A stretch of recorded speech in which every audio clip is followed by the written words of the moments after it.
Apelsinning muattar ifori. Bir necha soniyadan keyin yorqin shu'la tarqab, Hayo ko'zini ochdi va o'zini eski mashinaning orqa o'rindig'ida o'tirgan holda ko'rdi. Mashinani qattiq charchagani sezilib turgan bir erkak boshqarib ketardi. U mashina rulini ikki qo'li bilan mahkam ushlab olgancha qarshisidagi tirband yo'lga tikilib, diqqatini jamlashga urinardi. Uning kiyimlari g'ijim va nam edi. Dahani dag'al bo'lib, quyoshning jazirama nuri ta'sirida peshonasidan ter oqib turardi. Uning yonida esa bir ayol ochiq derazadan tashqariga qarab o'tirar, qo'lidagi kartonni yelpib, issiq havo ta'sirini kamaytirishga harakat qilardi. Chehrasidan siqilish va g'azablanish balqib turar. Oynadan borgan sari chiroy va hashamat bobida pastlab borayotgan uy-joylarini kuzatib ketardi. Kutilmaganda mashina birdaniga to'xtab, hammalari o'tirgan joyidan sakrab tushdilar. Ayolning qo'lidagi karton qog'ozi uchib ketdi. Ayol asabiylashib baqirdi.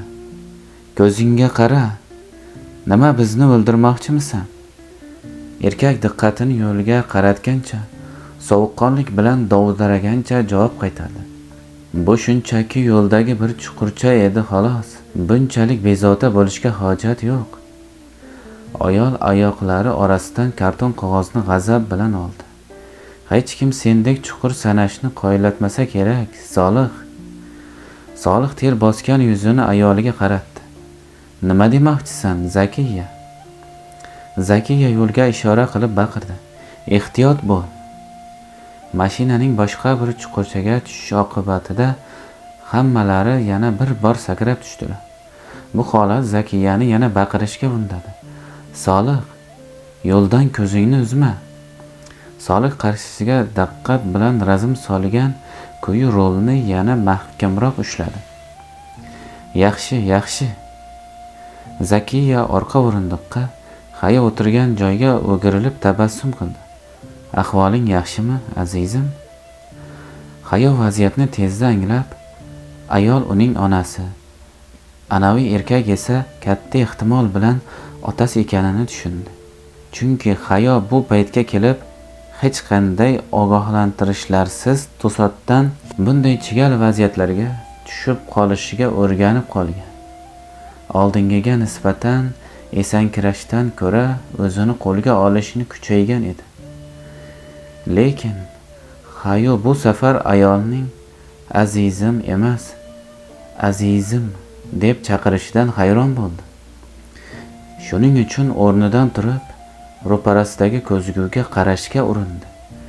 Chunki Aminning kitoblarini o'qish davomida qanday kitob qahramoniga aylanganini suv yoki ko'zgudagi aksini ko'rish orqali aniqlab olish mumkinligini o'rgandi. Hayo o'rnidan turib, endi aksini ko'ray deganida, haligi ayolning e'tibori unga tushib, kafti bilan Hayoning ko'ksidan asta itargan holda uning joyiga o'tqazdi. "Somi, joyingga o'tir, bolam."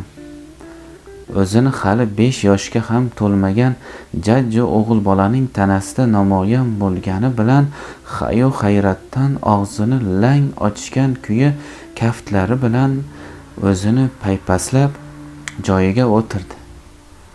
Ular yana bir bor 3-marotaba sakrab tushishdi. Zakiya darhol qo'lidagi karton parchasini buklab, g'azab bilan Solihning boshiga tushirdi. "Hoy ahmoq, chuqurga tushishini bas qil." Solih mashinani to'xtatib, "Yetib keldik", dedi. Hayo boshini oynadan chiqargan holda o'ziga gapirdi. "Qayerga keldik?" Solih boshini oynadan chiqarib, tabassum qilgancha eski binoga tikildi. "Mana shu yangi uyimiz bo'ladi, Zakiya kesatiq ohangda dedi. "Yangi qabrimiz demoqchimisan?" Solih eshikni ochib mashinadan tushdi. "Ayni vaqtda pulimiz shunga yetadi." Zakiya qo'lidagi buklangan kartonni ochib, asabiylashgancha yelpindi. Nima bo'lsa bo'lsin, bu joyda aslo yashamayman. Mashina yukxonasini ochayotgan Solih undan katta jomadonni chiqardi. Istasang mashinada qolishing mumkin. Somiy o'g'lim, qani ketdik. Senga yangi xonangni ko'rsataman. Hayo eshikni ochib, mashinadan tushmoqchi bo'ldi-yu, lekin oyog'i toyib yerga yuztuban yiqilib tushdi. Chunki u hali o'zining yangi tanasiga ko'nikib ulgurmagandi. Zakiya, "Bolam!" deb baqirgancha shoshilib mashinadan tushdi. Zakiya o'g'lini ko'targan kuyi qo'lidagi karton bilan yana Solihning boshiga tushirdi. Ahmoqliging tufayli sal qolsa yagona o'g'lim shikastlanardi. Solih katta jomadonni olib, binoning kirish eshigi sari og'ir qadam tashlab bordi va toliqqan chehra bilan "Qani, ketdik" dedi. Zakiya erining oldiga tushib, kesatik ohangda zorlandi. "Xudoga shukr. Yaxshiyam mebellarimizni sotib yubormading. Aks holda hozir yerda uxlashimizga to'g'ri kelardi." Zakiya Hayoni qo'llarida ko'targancha binoga kirib, ortidan erini kelishini kutib turdi. Solih esa katta jomadonni zo'rg'a tortqilab, og'ir qadam tashlab kelardi. Erini kutib turgan Zakiya unga tikilgan holda baqirdi. "Lift ishlamayotgan ekan-ku." Solih bino ostonasidan hatlab, ortidan katta va og'ir jomadonni zo'rg'a sudragancha xotiniga javob qaytardi. "Hech qisi yo'q. Zinadan chiqamiz." Zakiya eriga o'qrayib, qo'lidagi kartonni buklagan holda keskin ohangda so'radi. "Nechanchi qavatga chiqishimiz kerak?" Solih talmovsiranib javob berdi. 7-qavat, 13-xonadon. Zakiya karton bilan erini yuziga tushirdi. So'ngra uni yerga uloqtirib, qo'lini cho'zgan holda g'azab bilan o'shqirdi. "Kalitni ber." Bechora Solih siniqlik bilan qo'lini cho'ntagiga tiqib, undan kalitlar shodasini chiqardi va orasidan xonadon kalitini qidira boshladi.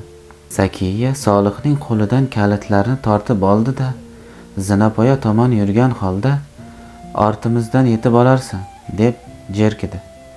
Zakiya qo'llarida Hayoni ko'targan holda tepaga chiqishni boshladi. Shu payt Hayoning mehri jo'shib Zakiyadan so'radi. "Otamni kutib turmaymizmi?" Zakiya mehr va xotirjamlik bilan o'g'ilchasiga javob qaytardi. "Yo'q bolam, otang o'zini eplay oladi. Meni yerga tushiravering, o'zim yura olaman." Zakiya kulib, qip-qizil lablari bilan o'g'lini peshonasidan o'pdi. "Buncha zinani yolg'iz o'zing bosib o'tishga hali kichkinalik qilasan, bolam." Zakiya zinadan ko'tarishda davom etib, qavatlarini birin-ketin bosib o'tdi. U o'g'lini 7-qavatda 13-xonadonga yetganidagina yerga tushirdi. Zakiya harsillagan holda, "Bu otangning ahmoqligi mevasidir", dedi. "Nega otamga bunchalar qo'rs muomala qilyapsiz?" Zakiya xonadon kalitini topishga urinib, ularni birma-bir eshikka sola boshladi. Otang mol-davlatni bir omadsiz loyihaga tikib, bor budidan ayrildi. U bilan qo'shilib biz ham to'kin hayotimizdan mosuvo bo'ldik. Otam bu ishni yaxshiroq hayot kechirishimiz uchun qilgan bo'lsalar kerak." Zakiya kalitni buragan holda o'g'liga taajjublanib qaradi. "Bugun sendan g'alati gap so'zlar chiqyapti-ya. Senga nima bo'ldi, bolam? Tobing yo'qmi?" Hayajonlanib ketgan Hayo tabassum bilan ikki qo'lini keng ochib erkalanib gapirdi. "Onajon, ko'taring, charchadim." Zakiya jilmaygancha o'g'lini ko'tardi. "Seni o'zing yurishga qiynalasan, demaganmidim?" Ona bola birgalikda tor va bo'g'iq xonadonga kirishdi. Katalakdek mehmonxonada eski uylardagi mebellar chang bosib yotardi. Bu holatni ko'rgan Zakiya og'zini berkitib, eng yaqin derazani ochdi. So'ngra bezovtalanib do'ng'illadi. Otang bu yerni tozalashimni kutayotgan bo'lsa, chuchvarani xom sanabdi. Hayo derazadan tashqariga nazar solib, balandlikka turganini ko'rib qattiq qo'rqib ketdi. Hayo Zakiyani quchoqlab oldi. Zakiya tabassum qilgancha o'g'lini yelkasidan silab, uni tinchlantirdi. Qo'rqma bolam. Uyimiz saranjom bo'lgunga qadar men bilan uxlaysan. Qani ketdik. Yotoqxonani ko'raylikchi. Zakiya xonadonga odimlab, uni boshdan oyoq ko'zdan kechira boshladi. U oshxona, o'rtacha va kichik ikkita xona hamda ularning o'rtasida joylashgan tor hammomni ko'rdi. Avvalgi keng uyi bilan hozirgi tor uyning o'rtasidagi farqni ko'rib, g'azabi ortib, battar qaynadi. Zakiya yangi uyni ko'zdan kechirib bo'lishiga Solih katta jamadonni torqilagancha eshikdan kirib keldi. Zakiya erini dod-voy solguncha o'shqirib kutib oldi. Bizni rostdan ham shu joyda qoladi deb o'ylayapsanmi? Og'ir jamadonni 7-qavatda qiynalib ko'tarib chiqqani uchun harsillayotgan Solih xotiniga javob qaytardi. Vaqtincha azizam, vaqtincha. Zakiya asabiylashdi. Uyni tozalash uchun nega oqsoch olib kelmading? Nega buyumlarimiz bilan mebellarimiz bir joyda qalashib yotibdi? Mendan bu yerni tozalab, hamma yoqni saranjonlashni kutyapsanmi? Solih jamadon ustiga o'tirgan holda qo'lini ko'ksiga qo'yib, og'ir nafas chiqardi. Yo'q, azizam. Sen dam olaver. Hammasini o'zim bajaraman. Zakiya baqirgancha erini qo'yishga davom etdi. Qayerga o'tiraman? Hamma yoqni chang bosib yotibdi-ku. Shu payt Solih ochiq qoldirgan xonadon eshigining tashqarisidan notanish erkakning ovozi eshitildi. Tozalab olgunlaringga qadar menikiga qolishingiz mumkin. Solih o'zi tengi bir erkakning eshikdan boshini kiritib tabassum qilib turganini ko'rdi. Solih endi undan kimligini so'ramoqchi bo'lganida Zakiya chaqqonlik qilib gap boshladi. Siz kimsiz? Nega bizni poylab josuslik qilyapsiz? Erkak xonadon ichiga qadam tashladi va yuzidan tabassum arimagan holda dedi. Suhbatingizga aralashganim uchun uzr so'rayman, lekin ovozingiz butun qavatni egalladi-da. Solih, bezovta qilganimiz uchun uzr so'raymiz. Erkak qo'lini Solihga cho'zib so'rashdi. Men ro'paradagi qo'shningiz Murodman. Solih ham tabassum bilan yangi qo'shnisiga qo'l cho'zdi. Tanishganimdan xursandman. Sizlarni bezovta qilganimiz uchun uzr so'rayman. Zakiya Hayoni yerga qo'yib, qo'lidan ushladi. Qovog'ini uygan holda Solihga do'ng'illadi. Uzr so'rashni bas qil. Biz hech qanday yomon ish qilganimiz yo'q. Uning o'zi gap bo'layotgan ekan. Zakiya, bas qil. Zakiya g'azabni sochdi. Nimani bas qilaman, Solih? Nima bu fayzsiz binoda gapirishni ham taqiqlanganmi? Murod tabassum qilib dedi. Siz to'g'ri aytyapsiz, xonim. Uzr so'rashi kerak bo'lgan odam menman. Xato qildim. Zakiya xo'mraydi. Bilaman, lekin uzringiz o'tmadi. Solih nima qilishini bilmay dedi. Zakiya, bo'ldi qil. Mavzuni yopaylik endi.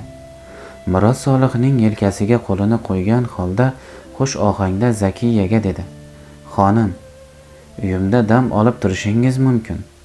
Biz esa janob Solih bilan birgalikda xonadoningizni tozalab, hamma yoqni tartibga keltiramiz.